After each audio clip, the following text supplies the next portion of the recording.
ये मध्य प्रदेश कितना खाली लग रहा है ना। तो चलिए आज हम इसे इसके वास्तविक स्वरूप तक पहुंचाते हैं। जी हाँ, मैं बात कर रही हूँ मध्य प्रदेश के गठन की और गठन के बाद पुनर्गठन की। अब ये क्या पिक्चर है, तो धीरे धीरे बातें समझ में आने लगेंगी। अगर हम बात करें 1947 के टाइम की, तो मध्य प्रदेश का तो अस्तित्व ही नहीं था, क्योंकि मध्य प्रदेश तो मध्य भारत के नाम से जाना जाता था। जी हाँ, अगर हम उस टाइम की बात करें तो हमारे पास मध्य प्रदेश के चार पार्ट्स थे। जी हाँ, सॉरी, मध्य प्रदेश नहीं, मध्य भारत के चार पार्ट थे, जिसमें part A central province and Berar, Madhya Bharat, Vindhya Pradesh और भोपाल थे। इन सबसे मिलकर के हमारा ये मध्य प्रदेश बना था। पहले मैं आपको बाउंड्री समझा दूं और साथ ही साथ इनके हर एक पार्ट की अपनी स्पेशलिटी भी है। जैसे अगर हम फर्स्ट पार्ट के ऊपर बात करते हैं, ये रहा हमारा फर्स्ट पार्ट, सीपी बरार। अब सीपी बरार जो है, CP Central province and Berar, तो ये पहले ऐसा नहीं था। जी हाँ, मैं सच कह रही हूँ। 2 नवंबर 1861 को 2 नवंबर 1861 को सेंट्रल प्रोविंस बनाया जाता है। फिर 1936 को हैदराबाद से कहा जाता है, भैया आप अपना बरार दे दीजिए तो हम सेंट्रल प्रोविंस एंड बरार बना लेंगे।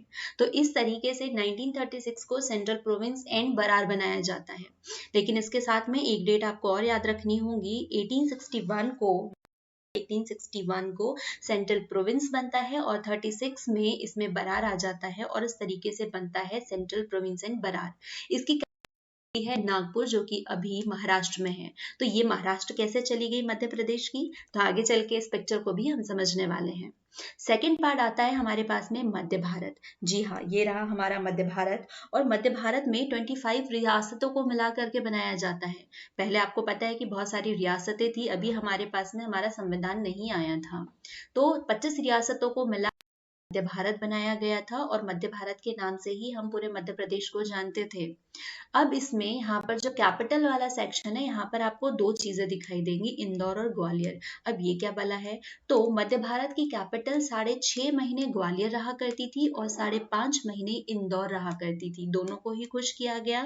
फिर हम आते हैं पार्ट सी के ऊपर। तो ये वाला जो सेक्शन, यहाँ पर बुंदेलखंड और बघेलखंड की 38 रियासतों को मिला करके विंध्य प्रदेश बनाया गया। और यहाँ की अपनी एक अलग हिस्ट्री है और इसे जानने के लिए आपको मुझे कमेंट तो करना ही पड़ेगा। तो यहाँ की 38 रियासतों को मिला करके एक प्रदेश बनाया गया, विंध्य प्रदेश, और इसकी कैपिटल रखी गई रीवा। फिर बात करते हैं एकदम छोटे से पार्ट की, भोपाल। जी हाँ, पहले तो भोपाल को जो नवाब हमीदुल्लाह खान थे, उन्होंने देने से मना कर दिया कि मुझे किसी स्टेट में से मर्ज नहीं करना है। लेकिन थोड़ा धीरे धीरे जो है प्रेशर वो बढ़ते गए और एट द एंड 1 जून 1949 को इन्होंने भोपाल को दे दिया और कहा चलो भाई अब इसे भी इसमें मर्ज कर लिया जाए। तो इस तरीके से हमें हमारे पास में 4 पार्ट मिल जाते हैं। तो ये थी हमारी उस अब तक की कहानी, मतलब जब हमारा गठन नहीं हुआ था 1956 के पहले की। हमारे पास इस तरीके से 4 पार्ट थे और 4 पार्ट को मिला करके हमारे पास एक था मध्य भारत, इसे कहा जाता था। लेकिन हमें मध्य प्रदेश तक पहुंचना है, तो इसके लिए अब हमने, जब हमारा संविधान लागू हुआ उसके बाद में, ठीक है, इसके बाद में हमने क्या किया, एक 7th कॉन्स्टिट्यूशन अमेंडमेंट लाया। जी हाँ, और इस अमेंडमेंट में हमारे पास होता है मध्य प्रदेश का पहला पुनर्गठन। डेट याद रख लीजिए, 1 नवंबर 56। और जो इंपॉर्टेंट चीजें हैं वो तो हम मेंशन कर ही रहे हैं। जी हाँ, 7वां संविधान संशोधन होता है। तो यहाँ पर क्या होता है, तो यहाँ पर बहुत बड़े चेंजेस नहीं थे, लेकिन हाँ बहुत सारे भी थे। सबसे पहले हमने हमारे मध्य प्रदेश से एक महाराष्ट्र वाला पार्ट अलग कर देते हैं। जो पार्ट ए था, सीपी प्रोविंस एंड बरार, तो वहां पर है ना सेंट्रल प्रोविंस एंड बरार, तो वहां से 8 जिले महाराष्ट्र को दे दिए जाते हैं। उसमें था नागपुर भी। जी हाँ, बुल्ढाना, अकोला, अमरावती, यवतमाल, वर्धा, नागपुर, भंडारा, चांदा, इस तरीके से 8 जिले जो है वो महाराष्ट्र को दे दिए जाते हैं। फिर पार्ट बी जो हमारे पास मध्य भारत में से जो भानपुरा स्टेट है, जो राजस्थान की भानपुरा है भी, तो वहां का सुलीन टप्पा जो है वो राजस्थान को दे दिया जाता है, इस एरिया को। और जो रिमेनिंग पार्ट है वो मध्य प्रदेश में ही शामिल रहता है। पार्ट सी में कोई चेंजेस नहीं किए गए, जो विंध्य प्रदेश था। और इसी के साथ में जो भोपाल स्टेट था, यहाँ पर भी कोई चेंजेस नहीं किए गए, क्योंकि भोपाल तो बीच में बैठा था तो कोई इसे छेड़ ही नहीं सकता था। तो ये हमारा हो गया पहला पुनर्गठन, जो इंपॉर्टेंट चीजें थी। हाँ, एक और चीज कि यहाँ पर ये जो पुनर्गठन पुनर्गठन था ये फजल अली राज्य पुनर्गठन आयोग के थ्रू बनाया गया था। जी हाँ, नाम रखना जरूरी है क्योंकि शायद कोई पूछ ले। फिर यहाँ पर हमारी पिक्चर अभी खत्म नहीं होती है, हमारे पास अभी ये वाला जो पूरा एरिया है ये हमारे पास में एक बचता है। तो हम थोड़ी सी हमारी स्टोरी को और आगे बढ़ाए तो 1 नवंबर 2000 को अब कहते हैं कि भैया छत्तीसगढ़ अब आप भी अलग हो जाइए। एक सेकंड, जो पहला वाला हमारे पास में जो पुनर्गठन था यहाँ पर हमारे पास में अब बचे थे 43 जिले, 43 जिले, ठीक है। अब धीरे धीरे बढ़ते हुए 2000 तक के हमारे पास में हो गए 61 जिले। जी हाँ, मध्य प्रदेश के पास में 61 जिले हो चुके थे। लेकिन अब हमारे पास में जो सेकंड जो पुनर्गठन होता है तो यहाँ पे क्या किया जाता है, जो संविधान संशोधन होता है उसके तहत जी हाँ मध्य प्रदेश को छत्तीसगढ़ से अलग कर, मध्य प्रदेश के एरिया का 30.4% जो है वो छत्तीसगढ़ को दे दिया जाता है और रिमेनिंग जो है हमारे पास रह जाता है।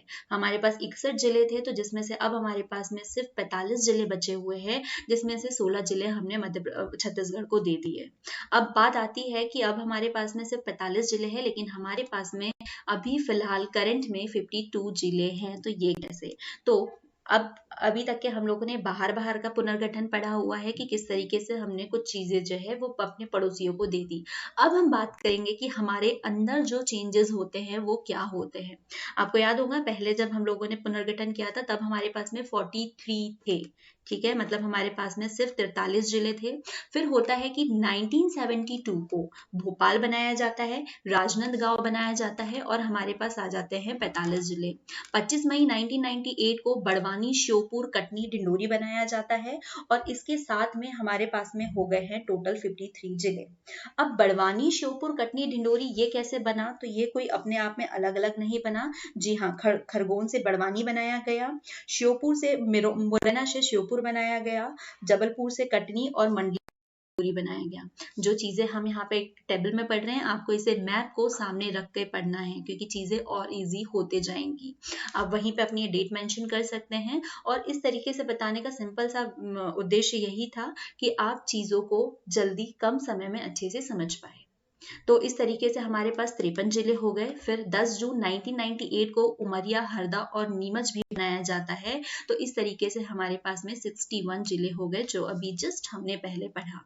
फिर आता है हमारे पास 1 नवंबर 2000 जहाँ पे छत्तीसगढ़ को अलग कर दिया। हमारे पास में बचे सिर्फ 45 और हमने 16 जो है वो छत्तीसगढ़ को दे दिए थे, ठीक है। अब हमें इस 45 को 52 तक पहुंचाना है। तो 18 अगस्त 2000 को अशोकनगर, बुरहानपुर और अनूपपुर बनाया जाता है।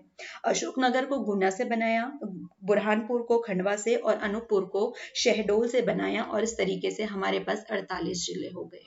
17 मई 2008 को अलीराजपुर और सिंगरौली बनाया गया। अलीराजपुर झाबुआ से और सिंगरौली जो है वो सिद्धि से बनाया। 50 जिले हो चुके हैं। 16 अगस्त 2013 को आगरमालवा बना करके 51वां जिला कर दिया जाता है और 1 अक्टूबर 2018 को टिकमगढ़ से निवाड़ को अलग करके निवाड़ी बना दिया और ये हमारे पास हो गए 52 जिले। जी हाँ, अब आपके पास में जो मैप आता है वो आपके एक्चुअल मैप आता है जो आपके मध्य प्रदेश का है। क्लियर? चीजें बहुत सारी है अंदर, समझने में थोड़ा समय लगेगा लेकिन फिर भी मैंने कोशिश की है कि आपको बहुत ही इजीएस्ट फॉर्म में